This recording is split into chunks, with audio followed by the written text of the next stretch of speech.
Banca del Parque Radio, en convenio con el colectivo de abogados José Alvear Restrepo, presenta La Banca del Parque con Marisol Garzón Forero, serie de programas para visibilizar la Colombia que no conocemos.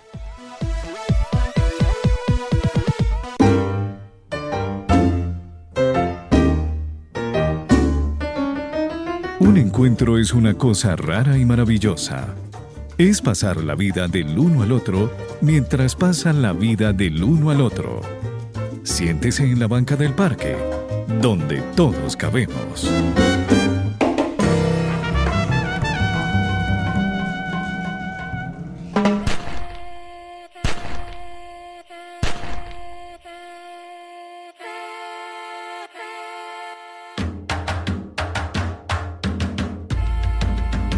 Estamos aquí, oye, que estamos aquí. Mírame, estamos aquí. Desde hace rato, cuando ustedes llegaron, ya estaban las huellas de nuestros zapatos. Se robaron hasta la comida de gato y todavía se están lamiendo el plato. Bien encabronados con estos ingratos. Hoy le doy duro a los tambores hasta que me acusen de maltrato. Si no entiendes el dato, pues te lo tiro en cumbia, bossa nova, tango o vallenato. A lo Calaboy y bambú, bien frontú, con sangre caliente como Timbuktu. Estamos dentro del menú. Tupac se llama Tupac por Tupac Amaru del Perú. América no es solo USA, papá. Esto es desde Tierra del Fuego hasta Canadá. Hay que ser bien bruto, bien hueco. Es como decir que África es solo Marruecos. Estos canallas se les olvidó que el calendario que usan se lo inventaron los mayas con la Valdivia precolombina. Desde hace tiempo, este continente camina, pero ni con toda la marina pueden sacar de la vitrina la peste campesina. Esto va para el capataz de la empresa. El machete no es solo para cortar caña, también es para cortar cabeza. Aquí estamos, siempre estamos, no nos fuimos, no nos vamos. Aquí estamos pa' que te recuerdes. Si quieres mi machete te muerde. Aquí estamos, siempre estamos, no nos fuimos, no nos vamos. Aquí estamos pa' que te recuerdes. Si quieres mi machete te muerde. Si quieres mi machete te muerde. Si quieres mi machete te muerde. Si quieres mi machete te muerde. Te muerde, te muerde. Los paramilitares, las guerrillas, los hijos del conflicto, las pandillas, las listas negras, los falsos positivos, los periodistas asesinados, los desaparecidos, los narcogobiernos, todos los que robaron, los que se manifiestan y los que se olvidaron, las persecuciones, los golpes de estado, el país en quiebra, los exiliados, el peso devaluado, el tráfico de droga, los carteles, las invasiones, los emigrantes sin papeles, 5 presidentes en 11 días, disparo a quemarropa por parte de la policía, más de 100 años de tortura, la nova trova cantando en plena dictadura. Somos la sangre que sopla la presión atmosférica. Gambino, mi hermano, esto sí es América. Aquí estamos, siempre estamos, no nos fuimos, no nos vamos. Aquí estamos pa' que te recuerdes. Si quieres mi machete te muerde. Aquí estamos, siempre estamos, no nos fuimos, no nos vamos. Aquí estamos pa' que te recuerdes. Si quieres mi machete te muerde. Si quieres mi machete te muerde. Si quieres mi machete te muerde. Si quieres mi machete te muerde. Te muerde, te muerde.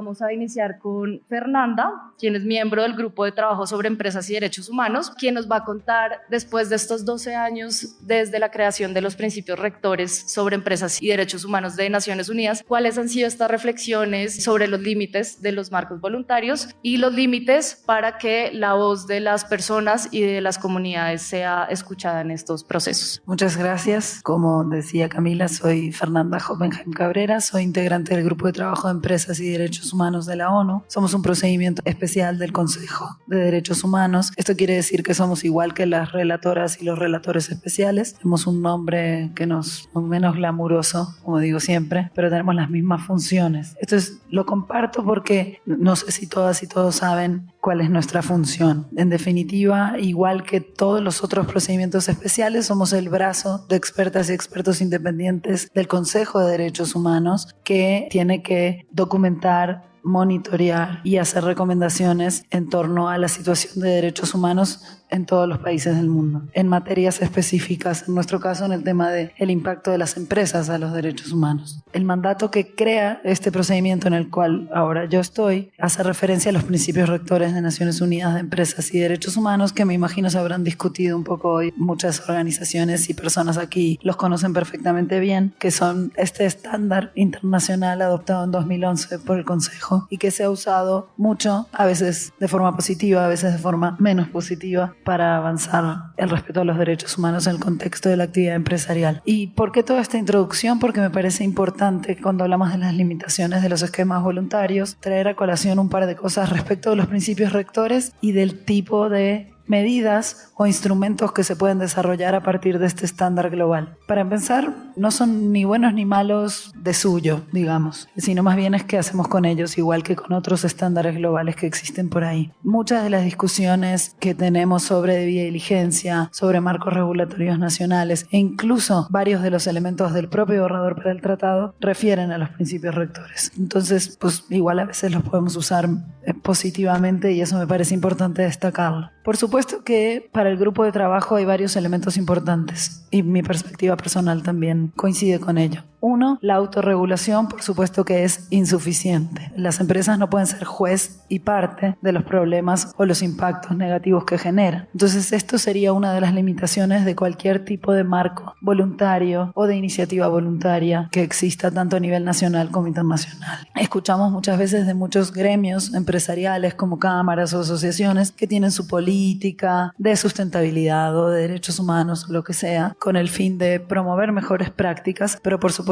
que eso no tiene nada que ver con el respeto a los derechos humanos y la justicia y el acceso a reparaciones para las víctimas de estos abusos. Está bien, son iniciativas que existen, es como proponerse comportarse mejor en la vida personal, todos podemos hacer eso, pero pues hay unas leyes también que nos hacen tener ciertos comportamientos permitidos y ciertos comportamientos prohibidos por ley. Entonces creo que esa analogía nos sirve un poco para entender el alcance de una iniciativa voluntaria. Hay empresas que pueden, otra vez por iniciativa propia, decir: yo voy a desarrollar este camino y tratar de mejorar un poco o disminuir mis impactos, pero eso claramente es insuficiente. Como en otros ámbitos, en este también, la autorregulación por supuesto que es insuficiente y tiene múltiples limitaciones. Por otro lado, el Estado, como todas y todos sabemos, que es el garante de los derechos humanos, también tiene que cumplir una función reguladora del sector privado en general y lo hace en muchas materias. Entonces necesitamos dotar a los Estados de instrumentos más fuertes, o bueno, que se doten a sí mismos y los desarrollen, ¿verdad? Y fortalezcan sus capacidades como ente regulador del sector privado, así como le cobra impuestos al sector privado, digamos, así como hay inspecciones, no sé, en materia laboral hacia el sector privado y se le exige el cumplimiento de las leyes, las regulaciones y las reglas de juego. En materia de derechos humanos frente a las empresas, los estados necesitan desplegar, creo yo, otro tipo de instrumentos de los que tienen hoy en día para garantizar que las empresas cumplan con regulaciones o leyes en materia de derechos humanos. Por eso también desde el grupo de trabajo creemos que es fundamental que se trabaje a nivel doméstico en desarrollar regulaciones, sean leyes de diligencia o cualquier otro tipo de ley que se están discutiendo en otras jurisdicciones, por ejemplo, leyes marcos en materia de derechos humanos, como una propuesta que hay en Brasil, etcétera, para que se avance en la protección de los derechos y en, otra vez, las herramientas desde el Estado, desde nuestros estados nacionales,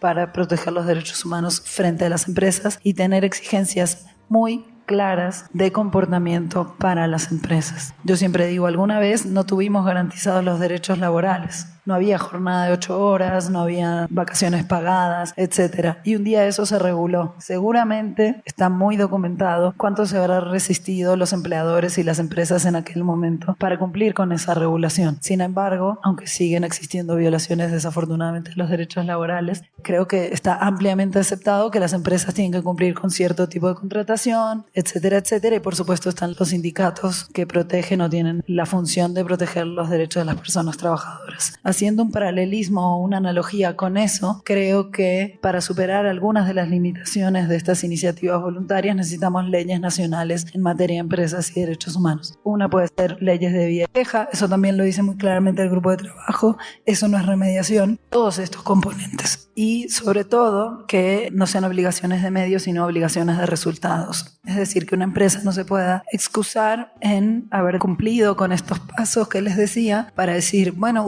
pasó un daño, pues ya yo como cumplí con este proceso no tengo responsabilidad sobre ese daño. Eso lo tenemos que evitar a toda costa en cualquier desarrollo normativo o de leyes domésticas. Tiene que quedar muy claro que los resultados son lo que importa de esa debida diligencia y que haya reparaciones integrales a los daños. En eso también el grupo de trabajo es muy claro y es una de nuestras principales críticas a el borrador para una normativa en la Unión Europea que se está discutiendo. Entonces, creo que en ese sentido, para superar otra vez las limitaciones, necesitamos leyes domésticas. ¿Necesitamos un tratado? También. ¿Lo vamos a tener mañana? Claramente no. Supongo que discutieron esta mañana ampliamente cómo va el proceso y, bueno, otra vez el grupo de trabajo apoya ese proceso de tratado, pero creemos que hay que complementar varias estrategias para superar la voluntariedad. En la discusión, diría, internacional y en nuestra región, desde muchos actores, cada vez parece más claro que buscamos y necesitamos regulaciones, que las medidas voluntarias no han sido la solución. Claramente la evaluación después de 12 años de los principios rectores es que, uno, los planes nacionales de acción que se han desarrollado en varias decenas de países en todo el mundo no son suficientemente buenos y no han abordado los problemas de manera adecuada. Dos, son planes sobre todo de gestión, es decir, delinean acciones, capacitar, incentivar, etcétera, etcétera, no son planes de impacto y eso es algo fundamental. Y yo sé que aquí en Colombia, igual que en otros países, acá hay 2 planes que han sido de acción justamente que ya caducaron y hay la posibilidad de que se discuta un tercer plan y creo que una cosa fundamental sería que si hay un plan, sea realmente un plan de política pública y con metas de impacto, porque si no, no se genera ningún cambio sustantivo. El único cambio que se genera es en la conversación.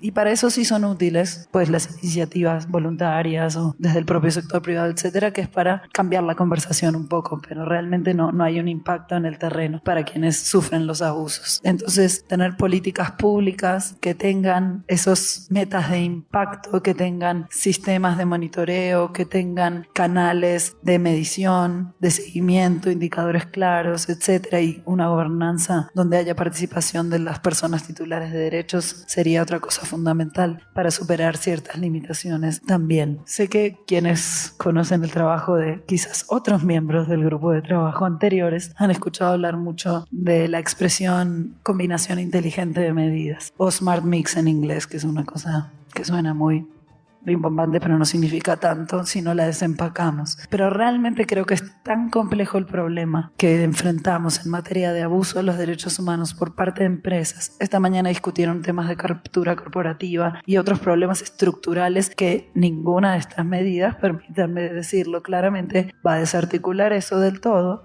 frente a un problema tan grande, estructural, sistémico y sistemático, imbricado con muchos otros problemas muy complejos, una sola medida no lo va a resolver. Entonces, creo que parte de esas limitaciones han sido creer que podemos con un plan de acción o alguna medida resolver un problema tan grave. Por supuesto que no. Entonces, necesitamos, otra vez, no planes de acción, planes de política pública, necesitamos leyes domésticas y necesitamos instrumentos internacionales que refuercen todo esto. Por ejemplo, tenemos el Tratado de Escazú, que es una convención vinculante, que es muy buena en el papel, que Colombia ha ratificado recientemente, que otros 10 países han ratificado porque con el 11º entró en vigencia. ¿Y eso en qué se va a traducir?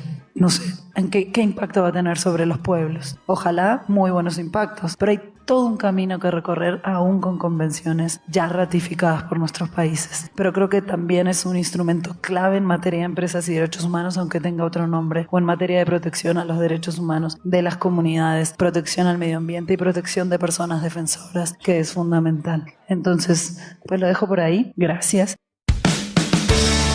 El momento que pinta melodías, que pone sonrisas en el rostro de la gente en la banca del parque.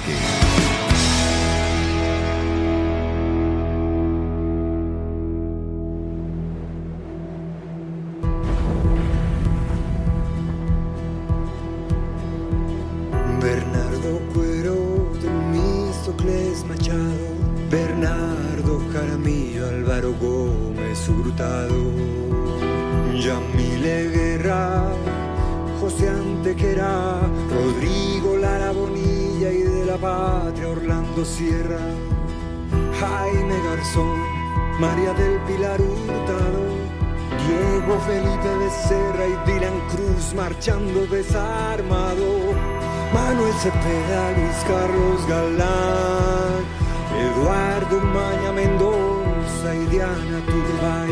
Si nos quedamos callados nos matan. Si hablamos también. Entonces, hablamos. Dijo Cristina Bautista antes de caer. Esta es nuestra casa.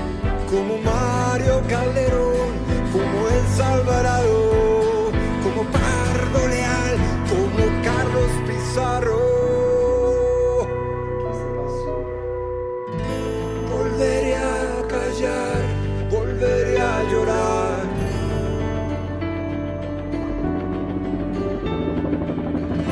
Volver a indignarme esta realidad. Entonces volveré a pararme, volveré a salir a marchar, a exigir con el alma encendida.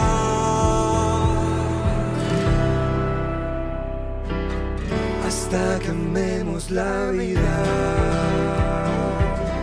hasta que amemos la vida.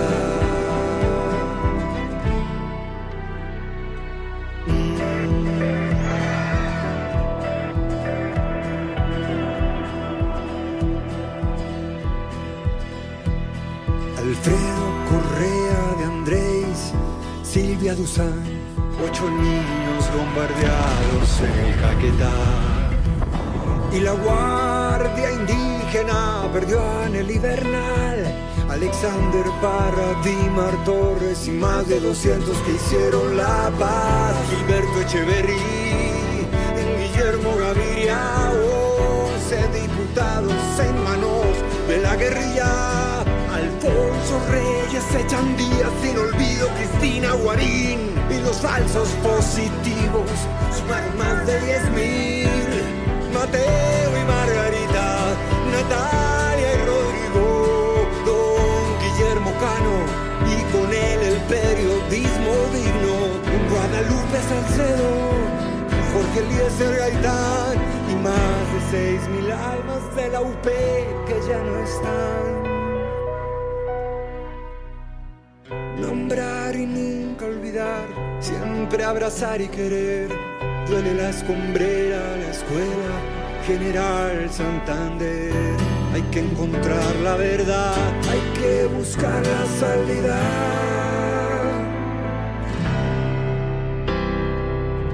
hasta que amemos la vida, hasta que amemos la vida, hasta que amemos la vida, hasta que amemos.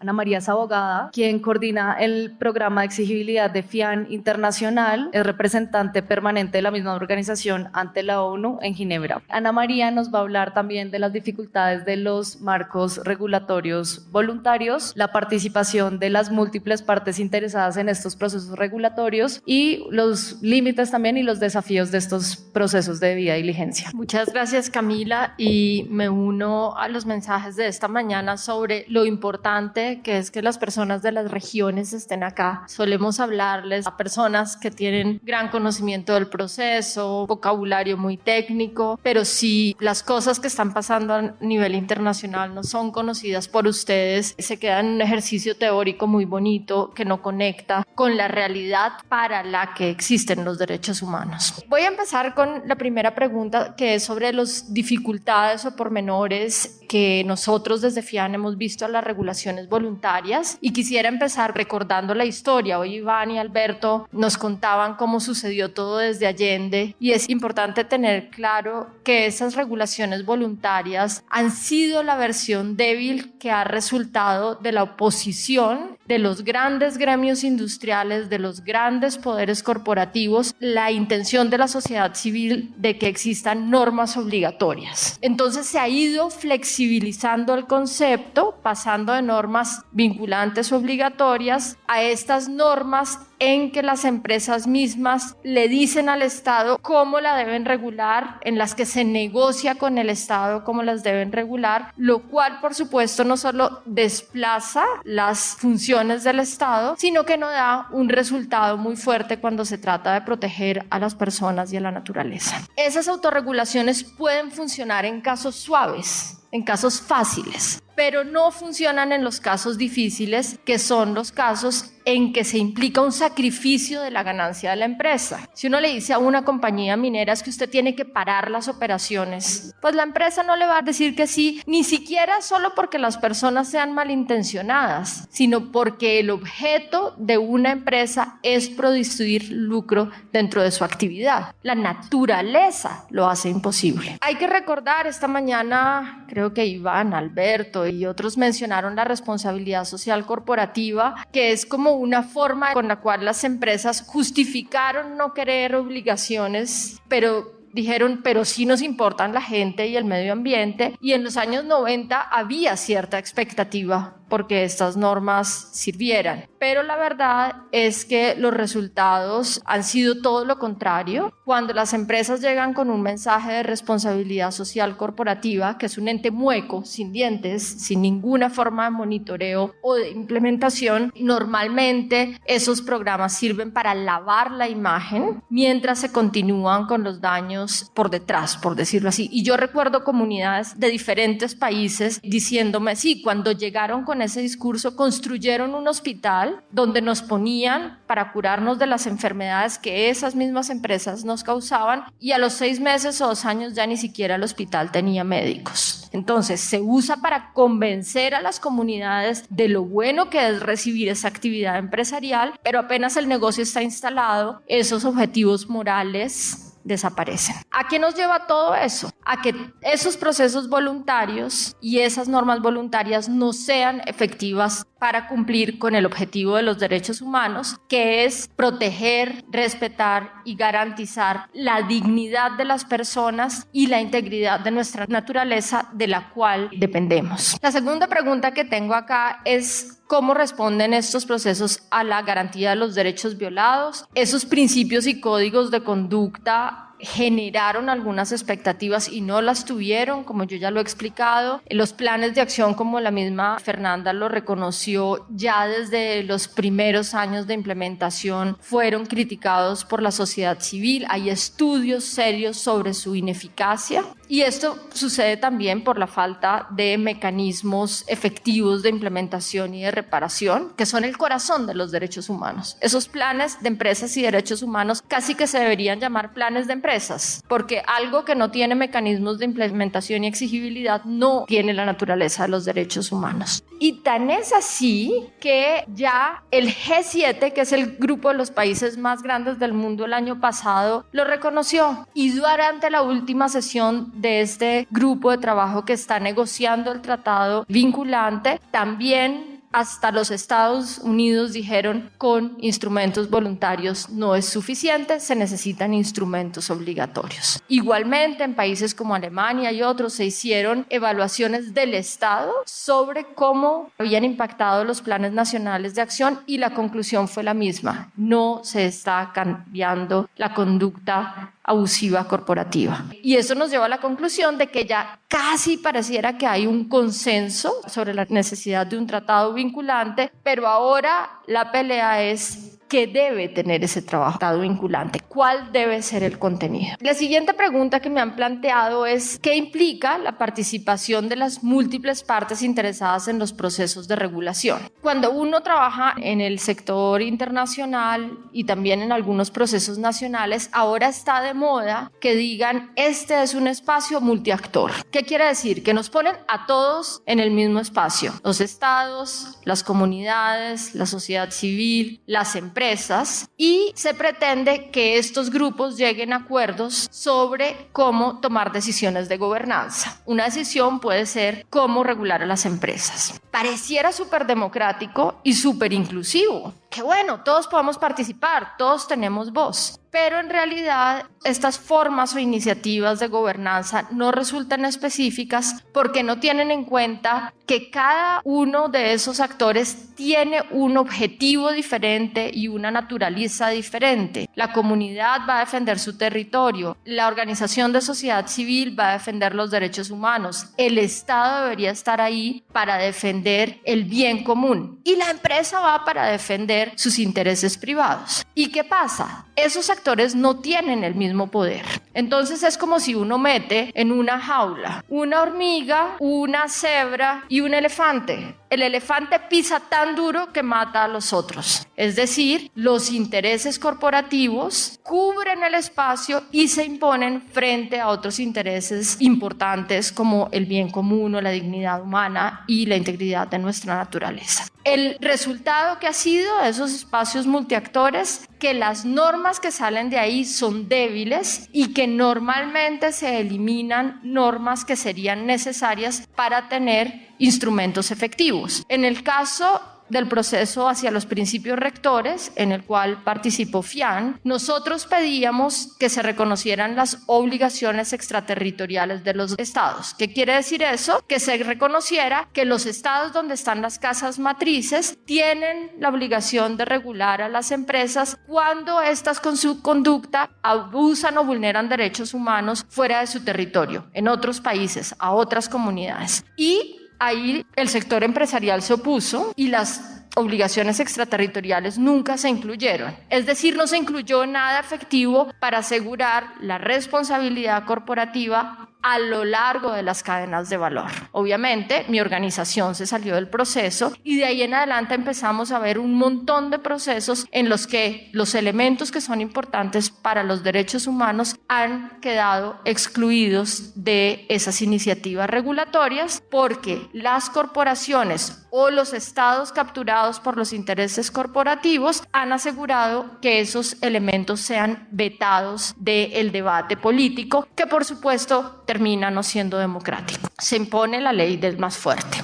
El único espacio donde se ha logrado una implementación excelente que mencionó Alberto esta mañana es la Convención Marco para el Control de Tabaco, en la que las empresas que tienen intereses creados, es decir, las que producen, comercializan el tabaco, no pueden ser parte de las iniciativas regulatorias. Es por esto que a nosotros nos parece que este tipo de procesos no debería tener a las empresas participando. Eso no quiere decir que no se puedan oír, pero si se va a oír, por ejemplo, cuáles son los desafíos que tienen, hay que hacerlo en espacios separados, de manera pública y transparente, y de ninguna manera las empresas deberían tener la capacidad de veto de aquellas normas que son necesarias para la protección de los derechos humanos y de la naturaleza. La última pregunta es sobre los obstáculos y desafíos que genera la debida diligencia. No sé si Fernanda todavía está o ya se fue, pero me parece interesante contarles que el discurso se ha movido. Hace 5 años o 2 años nadie decía, es que la debida diligencia sirve, pero hay que agregarle un montón de cosas más. Y el tema es que la debida diligencia tampoco es un concepto unívoco, no solo tiene un objetivo o un contenido o no solo se lee de una manera. Si uno se va hacia atrás en la historia del derecho en Latinoamérica o incluso en Francia, la palabra debida diligencia ya existe en nuestros códigos civiles y en nuestros códigos comerciales. Pero significaba que el juez medía si ese comerciante o esa persona que causó el daño se había comportado como un buen padre de familia o como un buen comerciante. Es decir, el juez tenía un imaginario de lo que significaba ser un buen padre de familia y juzgaba si esa persona a la que estaba analizando lo había hecho bien o no lo había hecho mal de acuerdo a ese estándar. El juez definía. El concepto que traen los principios rectores es muy diferente, porque no es el juez el que define. La debida diligencia de los principios rectores es un proceso interno de la empresa en la que la misma empresa define cuáles son los riesgos que va a causar, cómo los va a prevenir o cómo los va a mitigar en todas sus operaciones. Y ese se convierte en el estándar, en la regla que el juez mide si se cumplió o no. ¿Qué quiere decir eso? Que no hay una norma determinada por un Estado o por un juez como autoridad del Estado, sino que el mismo infractor es el que define cómo lo van a juzgar.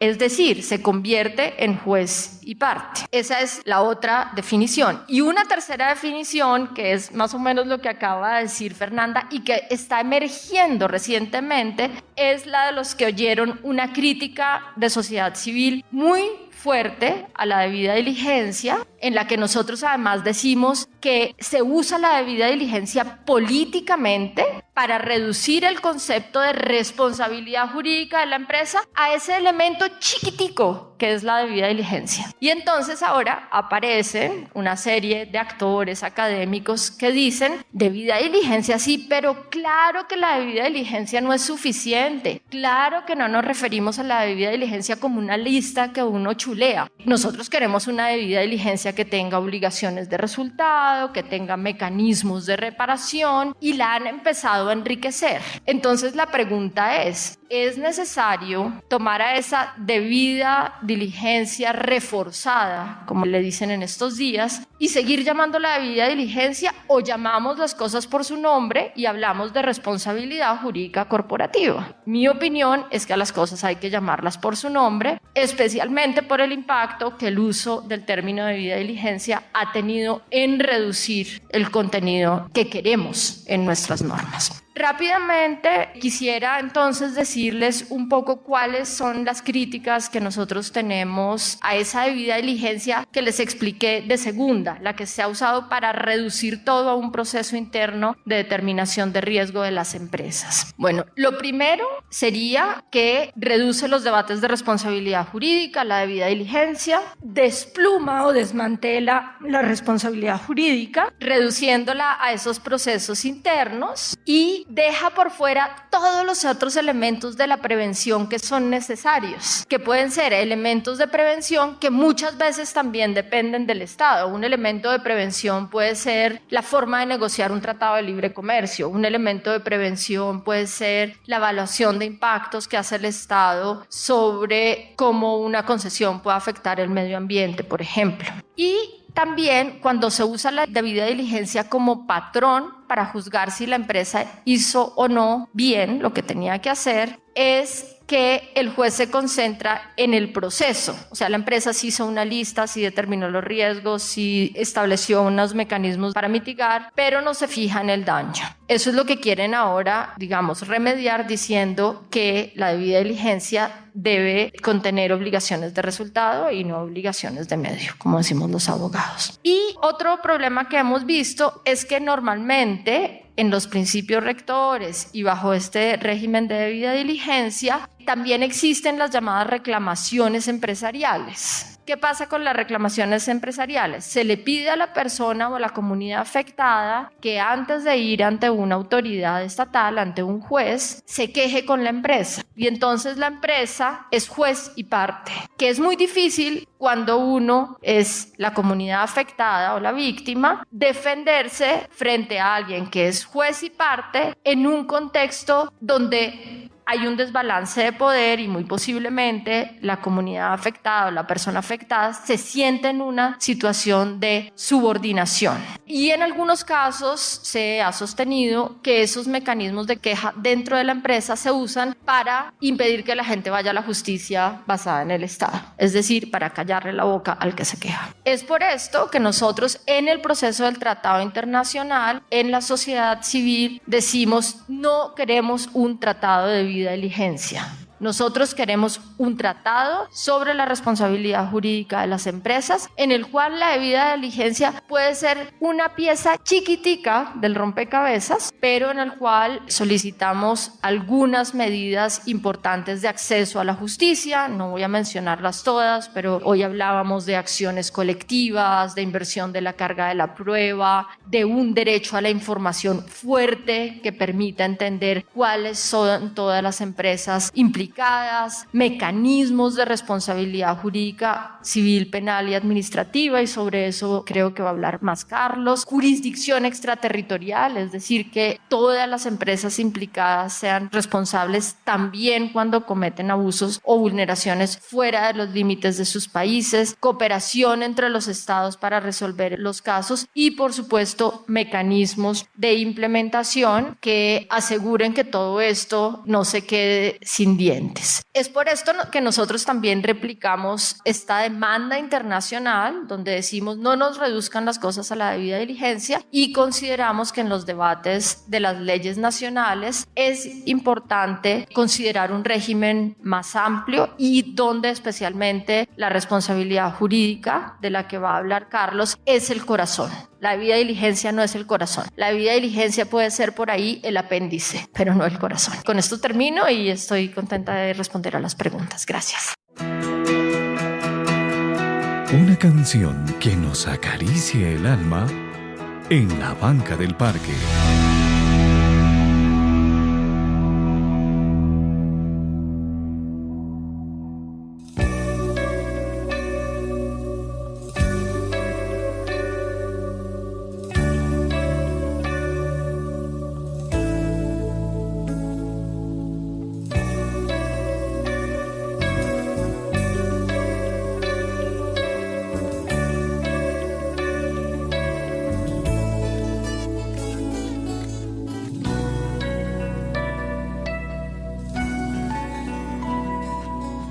Me preguntaron cómo vivía, me preguntaron. Sobreviviendo, dije, sobreviviendo. Tengo un poema escrito más de 1000 veces. En él repito siempre que mientras alguien proponga muerte sobre esta tierra y se fabriquen armas para la guerra, yo pisaré estos campos sobreviviendo, todos frente al peligro sobreviviendo, tristes y errantes hombres sobreviviendo. Sobreviviendo, sobreviviendo, sobreviviendo.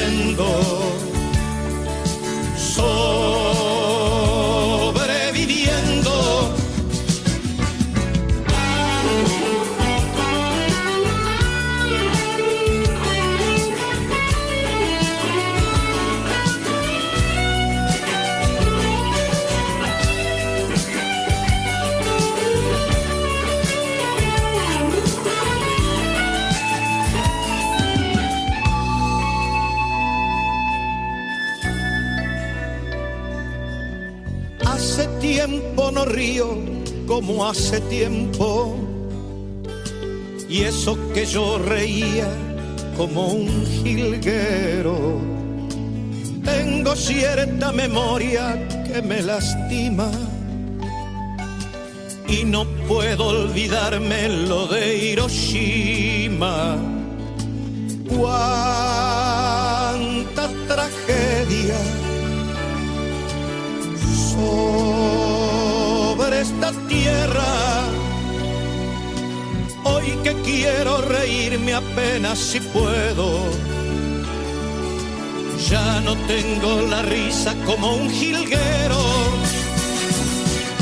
ni la paz de los pinos del mes de enero. Ando por este mundo sobreviviendo, sobreviviendo, sobreviviendo, sobreviviendo, sobreviviendo.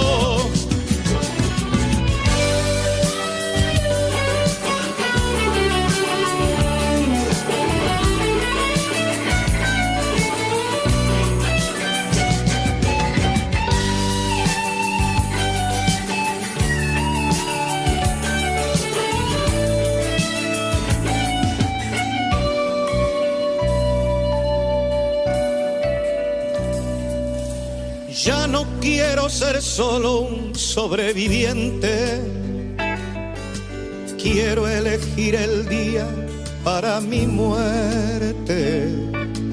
Tengo la carne joven, roja la sangre, la dentadura buena y mi esperma urgente. Quiero la vida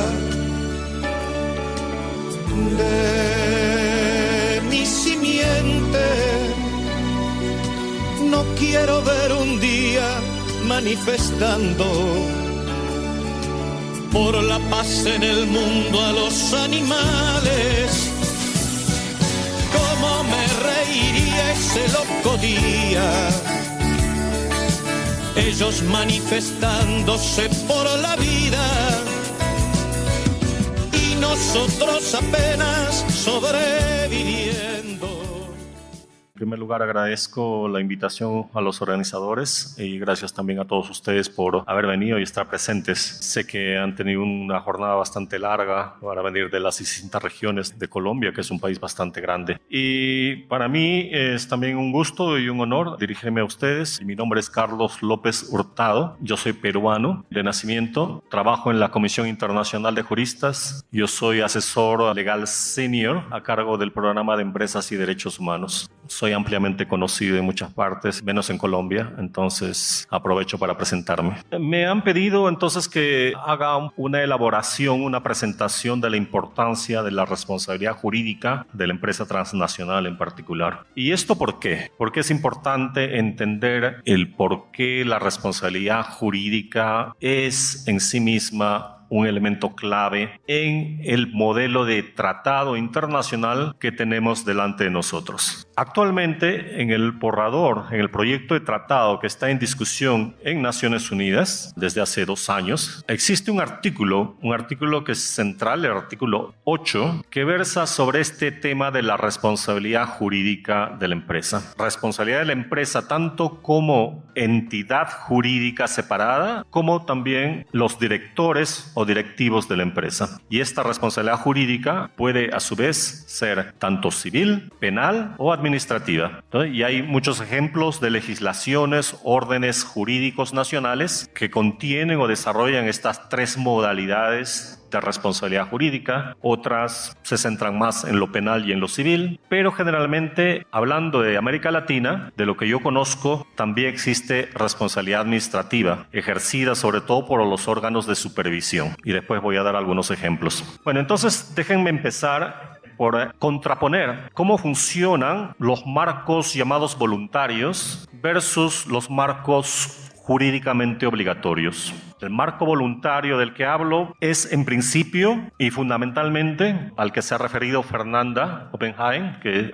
lamentablemente se ha ido, que son los principios rectores. Principios rectores de Naciones Unidas sobre empresas y derechos humanos. Estos principios rectores, adoptados en el 2011, ampliamente divulgados y sobre los cuales Colombia ha hecho un plan nacional de acción para su implementación, y otros países como Perú y también Chile han hecho planes de acción de implementación. Ese no es el único marco voluntario. Esta mañana se ha hecho alusión también al Pacto Mundial, al Global Compact famoso, que ha sido uno de los primeros, inventado por el secretario general de las Naciones Unidas, Kofi Annan. También existen otros, sobre todo en el seno de la OECD, los principios o las guías voluntarias también para las multinacionales en la OECD. Y así por el estilo. Hay multitud de estos, porque con el correr de los tiempos, para demostrar que hacían algo, los gobiernos y las empresas han recurrido a una proliferación de mecanismos voluntarios, códigos de conducta voluntarios, directrices voluntarias, principios voluntarios. No importa la nomenclatura que se utiliza, simplemente no son jurídicamente obligatorios. O sea, no tienen la forma ni de tratado internacional ni de ley a nivel nacional. Entonces, no son jurídicamente obligatorios. Entonces, yo quiero ocuparme un poquito de la diferencia de lógica de estos dos sistemas y las consecuencias que tienen finalmente en el asunto de la reparación. Porque esa es la primera cosa que quiero que entiendan bien. ¿Por qué es importante la responsabilización jurídica? Es porque está estrechamente relacionada con el tema de la reparación integral del daño, de la vulneración que se produce, y en segundo lugar con la posibilidad de exigir esa reparación.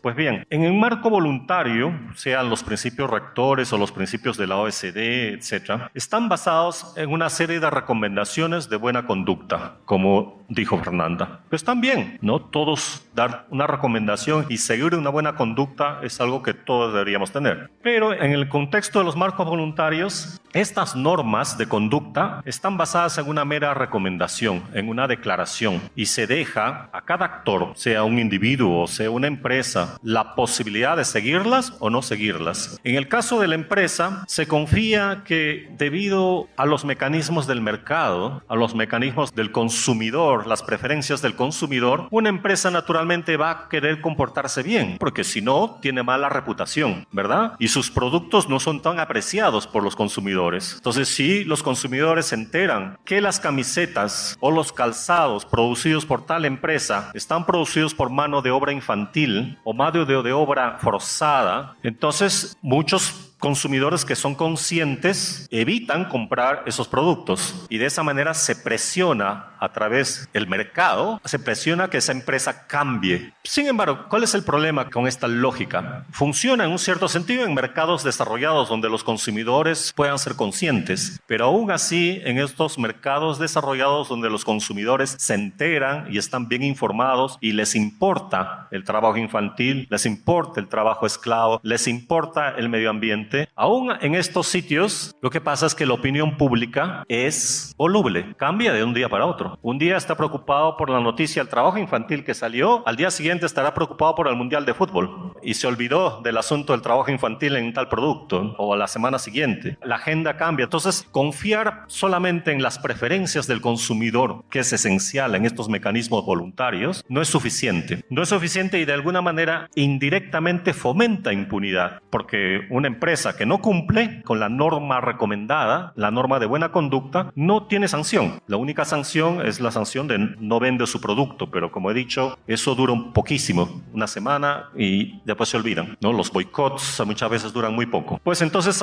hay muchos mecanismos de impunidad, y hemos hablado de impunidad también esta mañana. Entonces un marco voluntario no tiene una fuerza suficiente para lograr el cumplimiento de las normas recomendadas de buena conducta. Indirectamente fomenta la impunidad y el incumplimiento y el daño que se cause. Y por lo tanto no lleva de por sí a una reparación integral, porque claro, si no se sanciona el incumplimiento más que por mecanismos de mercado, entonces mal se va a poder exigir la reparación. Entonces, en el marco de un mecanismo de mercado no se puede declarar al perpetrador de la violación culpable de nada, porque es simplemente una recomendación de buena conducta. Se deja libre a la persona de cumplir o no, de seguir la recomendación o no. Y por lo tanto, si no la cumple, no se le puede sancionar, no se le puede declarar culpable de una violación. y por lo tanto no se le puede exigir reparación. La reparación que dan o que pueden dar las empresas, porque los principios rectores también recomiendan a las empresas que hagan remediación. Sí, también está, pero es una recomendación. Y las empresas lo hacen, por ejemplo, en el caso de Repsol en Perú, que ha ocasionado todo un desastre ecológico en el mar de Perú, o en el caso de Cerrejón aquí en La Guajira, y en el caso de muchos otros, pueden dar reparación, pueden hacer remediación, pero en el marco de su buena voluntad.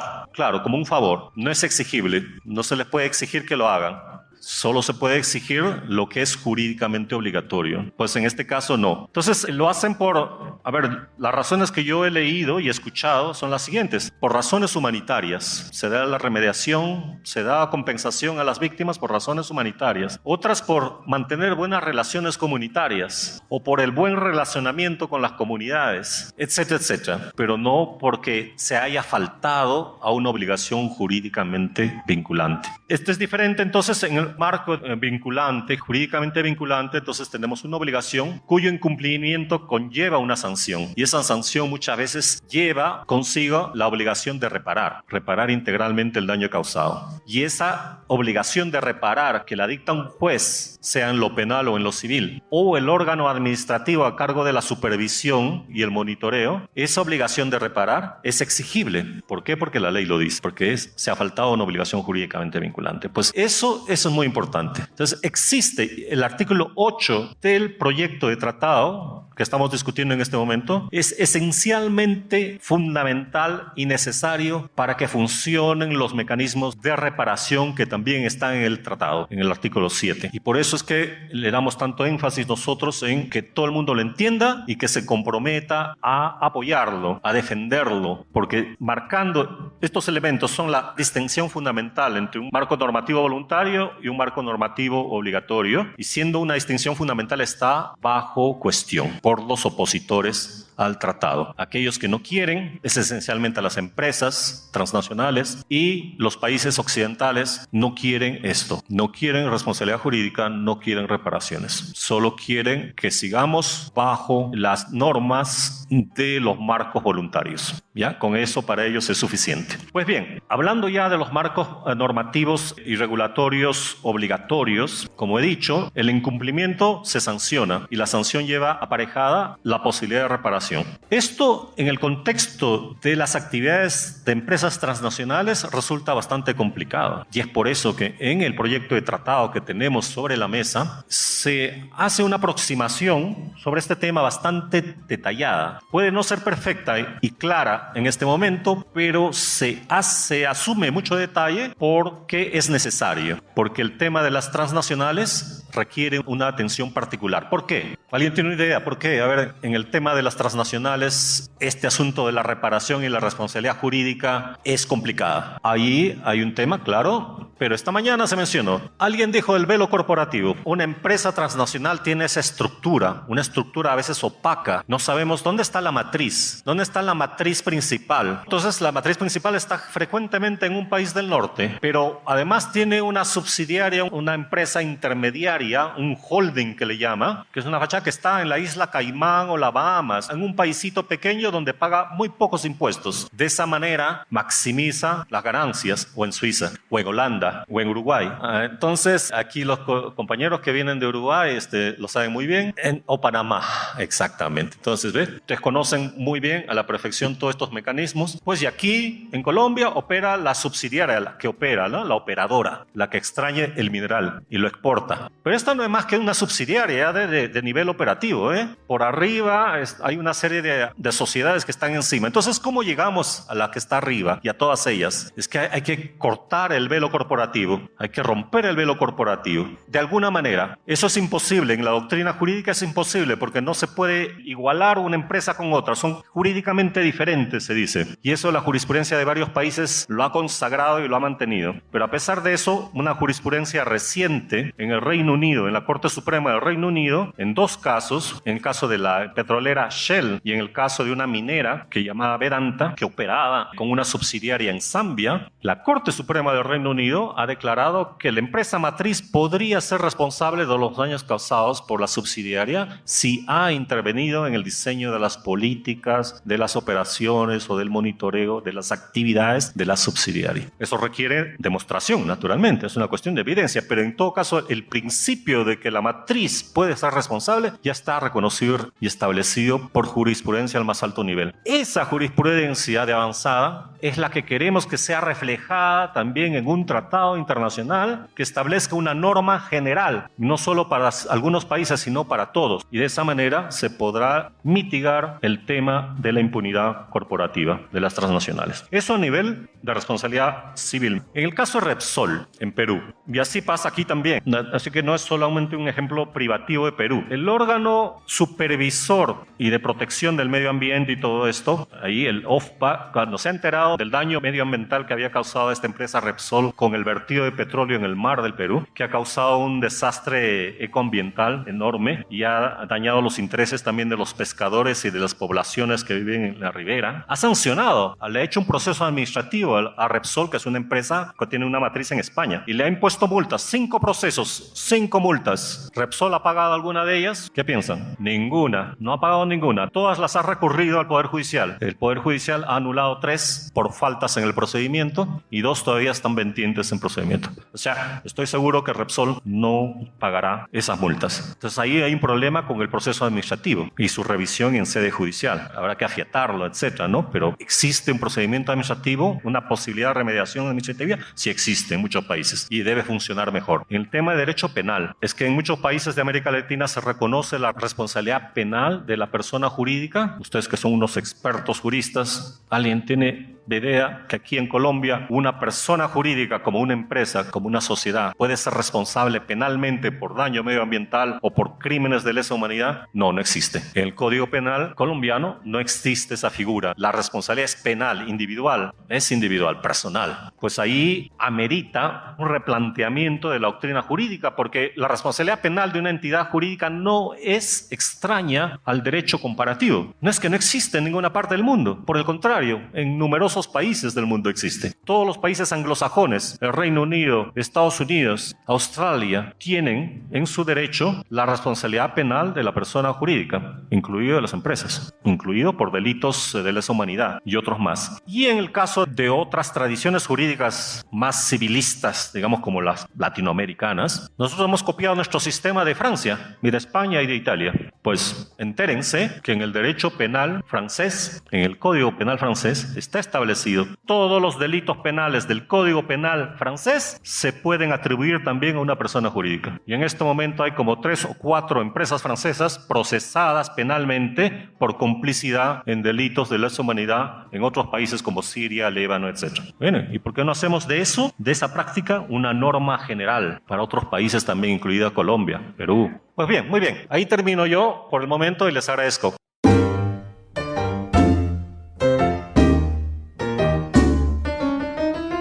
Ahora la banca del parque queda sola. Los esperamos para un nuevo encuentro y seguir pasando la vida del uno al otro.